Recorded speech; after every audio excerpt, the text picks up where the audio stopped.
friends, welcome to your Saraswati Gurukul channel. Today we are going to learn class 7th subject English lesson number 4.4 a parody workshop. तर विद्यार्थी मित्रांनो, आज आपण अ parody म्हणजेच हे एक विडंबन काव्य आहे, यावर आधारित जो वर्कशॉप दिलेला आहे तो पाहणार आहोत. तर विडंबन काव्य काय असतं किंवा कसं असतं ते आपल्याला या कवितेच्या माध्यमातून सांगितलेलं आहे. तर चला तर मग या कवितेचे प्रश्नोत्तर पाहूयात. यामध्ये फर्स्ट क्वेश्चन आहे, translate the poem into your mother tongue. तुमच्या मातृभाषेमध्ये ही कविता तुम्हाला भाषांतरित करायची आहे. तर यामध्ये दोन पार्ट आहेत, तर दोन पार्ट आपण वेगवेगळे दिलेले आहेत. त्यातील फर्स्ट आहे, छोटीशी कामसू मधमाशी काय करीत असते. तर हे भाषांतर पाहूयात. कामात सतत व्यस्त असलेली छोटीशी मधमाशी उगवणारा प्रत्येक तास अधिक मोलाचा करीत असते. प्रत्येक उमलत्या फुलातून दिवसभर मध गोळा करीत राहते. तिने तयार केलेले मेण नीटनेटके चोपडून ही आपले मधाचे पोळे कौशल्याने उभे करते. तिने तयार केलेल्या मधुर अन्नाचा अपार कष्ट करीत साठा करून ठेवते. आता याचा सेकंड पार्ट पाहूयात. छोटी मगर काय करीत असते. छोटीशी मगर आपले चमकदार शेपूट अधिक चांगले करण्याच्या प्रयत्नात असते. नाईल नदीच्या पाण्याचा आपल्या सोनेरी खवल्यांवर वर्षाव करीत राहते. आनंदाने दात विचकत हसल्यासारखी वाटते. आपले पंजे पसरून तयार असते. सौजन्यपूर्वक स्मित करणाऱ्या जबड्यांनी छोट्या छोट्या माशांना अलगद गिळंकृत करीत राहते. तर अशा प्रकारचं ह्याचं ट्रान्सलेट राहील. सेकंड क्वेश्चन आहे, find an example of a parody along with the original from your mother tongue. तर या ठिकाणी हे जे विडंबन काव्य दिलेलं आहे तशाच पद्धतीचं विडंबन काव्य आपल्याला मिळवायचं आहे आणि ते या ठिकाणी सादर करायचं आहे. आणि तेही जे मूळ काव्य आहे ज्यावरती हे विडंबन केलेलं आहे त्या दोन्हींच्या सहित. तर या ठिकाणी दिलेलं आहे. सुरुवातीला ओरिजिनल पोयम पाहूया. ही सर्वांच्याच परिचयाची आहे. Twinkle twinkle little star, how I wonder what you are, up above the world so high like a diamond in the sky. तर ह्याचं पॅरडी पोयम काय होईल. Wrinkle, wrinkle, little star, how I wonder where you are, in the sky so grey and black, like a cheap and tacky booty. तर आता हे उदाहरण या ठिकाणी मी दिलेलं आहे. त्याऐवजी तुम्ही कोणतंही उदाहरण घेऊ शकता. इंटरनेटवरती तुम्ही जर सर्च केलं तर तुम्हाला अनेक विडंबन काव्य ओरिजिनल सहित मिळून जातील. आता त्यानंतर लँग्वेज स्टडी चा भाग आलेला आहे, तो पाहूयात. Underline and label the direct and indirect objects in the following sentences. आता या ठिकाणी जो सोडवण्याचा भाग आलेला आहे लँग्वेज स्टडीमध्ये तोच आपण या ठिकाणी घेतलेला आहे. फर्स्ट आहे, Mrs Desai teaches us English. यातील अस काय आहे, इनडायरेक्ट ऑब्जेक्ट आणि इंग्लिश डायरेक्ट ऑब्जेक्ट. सेकंड आहे, he brought some water for the old man. तर यातला डायरेक्ट ऑब्जेक्ट आणि इनडायरेक्ट ऑब्जेक्ट आपल्याला सांगायचं आहे. या ठिकाणी अंडरलाईन देखील केलेला आहे. सम वॉटर हा राहील डायरेक्ट ऑब्जेक्ट आणि द ओल्ड मॅन राहील इनडायरेक्ट ऑब्जेक्ट.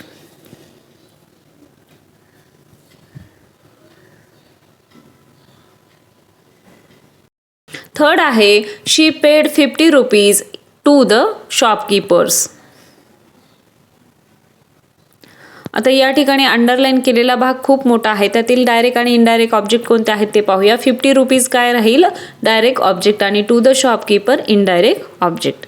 फोर्थ आहे, Arpita mailed her photographs to her sister. तर यातील आपल्याला अंडरलाईन करायचा आहे जो भाग तो आहे her photographs to her sister. तर हर फोटोग्राफ्स हे डायरेक्ट ऑब्जेक्ट येईल आणि टू हर सिस्टर हा इनडायरेक्ट ऑब्जेक्ट येईल. आणि लास्ट सेंटेन्स बघूया. Abhay sold his car to his neighbour. His car to his neighbour हा आपण अंडरलाईन केलेला भाग आहे. तर हिज कार हा डायरेक्ट ऑब्जेक्ट आहे आणि टू हिज नेबर हा इनडायरेक्ट ऑब्जेक्ट आहे.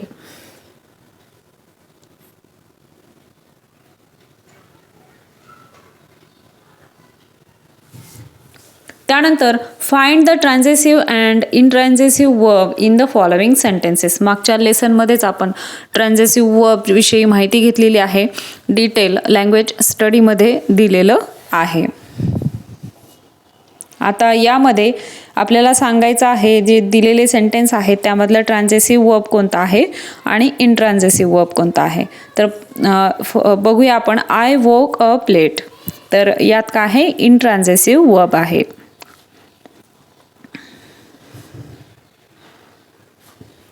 त्यानंतर a rose smells sweet. Intransitive. It rained heavily. इंट्रान्झिटिव्ह.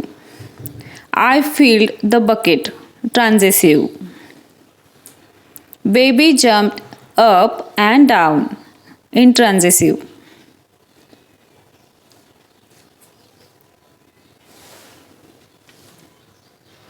त्यानंतर आहे the cat smelled a rat. हे आहे ट्रान्झिटिव्ह. त्यानंतर the mist rolled away. Intransitive. pour the milk. ट्रान्झिटिव्ह. त्यानंतर आहे रिंग द बेल ट्वाइस. तर हे आहे ट्रान्झिटिव्ह. त्यानंतर आहे द ग्लास वॉज फुल. हे आहे इंट्रान्झिटिव्ह.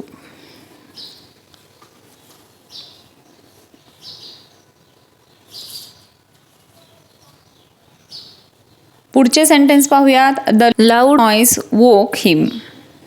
तर या सेंटेन्समध्ये कोणतं वर्ब राहील? Transitive verb. त्यानंतर आहे they rolled up the carpet.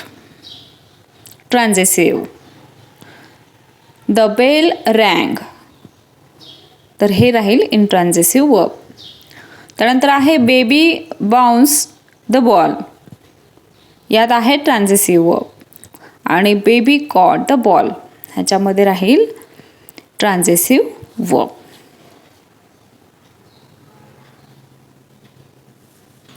आता शेवटचं आहे 2 minutes ऑफ ओरल वर्क. यामध्ये आपल्याला काय सांगितलेलं आहे ते पाहूयात. Choose one word each both from A and B and make as many sentences as possible within 2 minutes using both the words. आता या ठिकाणी आपल्याला काही वर्ड्स दिलेले आहेत, कॉलम दिलेले आहेत, त्यासाठी ए आणि बी नाव दिलेलं आहे. तर आपल्याला या दोन्हीमधले शब्द घेऊन सेंटेन्स बनवायचे आहेत आणि हे सेंटेन्स 2 मिनिटाच्या आत जेवढे जास्तीत जास्त तयार करता येतील तेवढे करायचे आहेत. तर या ठिकाणी आपण बरीचशी सेंटेन्सेस बनवून दिलेली आहेत.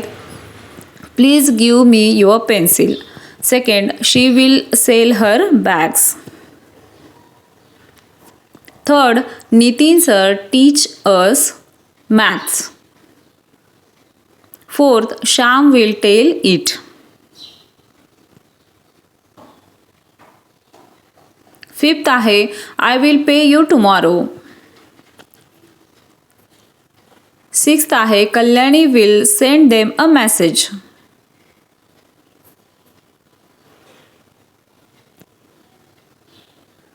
Seventh, I will pay him. Eight, she will give me his textbook. 8 आहे she will give me her textbook. 9, she will show her project.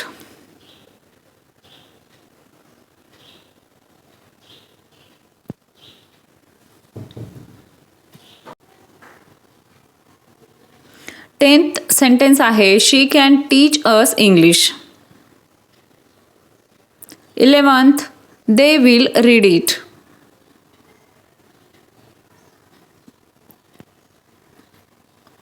'He can send them a message.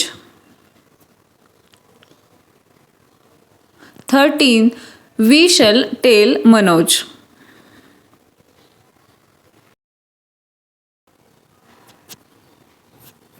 'आलं लक्षात? आशा आहे तुम्हाला सर्व प्रश्नांची उत्तरे समजली असतील. आपल्या चॅनलवरती सर्व विषयांच्या स्वाध्यायाचे व्हिडिओ अपलोड झालेले आहेत आणि विविध विषयांची भाषणे, पत्रलेखन, निबंधलेखन यांचे देखील व्हिडिओ अपलोड झालेले आहेत. तेही तुम्ही नक्की चेक करा. हा व्हिडिओ तुम्हाला कसा वाटला ते कमेंट करून नक्की सांगा. व्हिडिओ आवडला असेल तर तुमच्या मित्रांना हा व्हिडिओ शेअर करा. या व्हिडिओला लाईक करा आणि सर्वात महत्त्वाचं म्हणजे चॅनलला सबस्क्राईब करा. भेटूया पुढच्या एका नवीन व्हिडिओमध्ये. तोपर्यंत धन्यवाद.